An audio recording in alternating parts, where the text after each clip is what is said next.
മെഹിക്കോയിൽ observe ചെയ്യുന്നതാണ് സിംഗോ D മായോ എന്ന് പറഞ്ഞാൽ 1862 ഒബ്സർവ് പിയാബ്ലോ എന്ന സ്ഥലം കോൺകർ ചെയ്തത് വാറിന് ആസ്പദമായ സ്ഥലമാണ്. അതിന്റെ ഓർമ്മയ്ക്കായിട്ട്. പിന്നെ നാഷണൽ ഹോഗി ഡേ ആണ്. ഹോഗീസ് എന്ന് പറഞ്ഞാൽ ഫിലിപ്പീൻസിൽ നിന്ന് താമസം മാറി വന്ന ആൾക്കാരാണ്. ഒരു ഹോഗീസ് എന്നാണ് അവർ വിളിച്ചുകൊണ്ടിരുന്നത്. അപ്പോൾ അവരുണ്ടാക്കുന്ന ഒരു പ്രത്യേക സാൻഡ്വിച്ച് ഉണ്ട്, അതാണ് ഹോഗീസ്. അതായത് അതിനെയാണ് പിന്നെ ഹോഗീസ് എന്ന് വെച്ച് തുടങ്ങി. അപ്പോൾ നാഷണൽ ഹോഗീസ് ഡേ ആണ്. ഇന്ന് നാഷണൽ കാർട്ടൂണിസ്റ്റ് ഡേ ആണ്. പടം വരയ്ക്കുന്ന കാർട്ടൂൺ.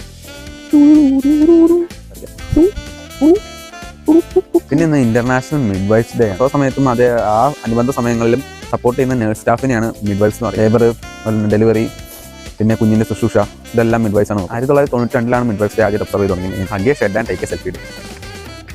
ഇതിൻ്റെ അകത്ത് നമുക്കായാലും ഷെഡിൻ്റെ അകത്ത് നമ്മൾ കുറേ സാധനങ്ങളൊക്കെ സൂക്ഷിച്ചിട്ടുണ്ടാവും, കുറേ മറക്കാനാത്ത എക്സ്പീരിയൻസ് ഒക്കെ ഉണ്ടാവും. പിന്നെ ജപ്പാനിലെ ചിൽഡ്രൻസ് ഡേ ആണ്. ചിൽഡ്രൻസ് ഡേ എന്ന് പറയുമ്പോൾ കൊതോമോ നോ ടാങ്കോ നീ സെക്കോ എന്നും പറയും. ബോയ്സിന് പേടി മാറാനായിട്ടാണ്, സാമുറായിയുടെ ഒരു സ്പിരിറ്റ് ഉൾക്കൊള്ളാൻ വേണ്ടിയാണ് ദിവസം പറയുന്നത്. ടാങ്കോ നീ കൊതോമോ നോഹിയുടെ ഒരു സബ്ബാണ് ടാങ്കോ നീ സെക്കോ.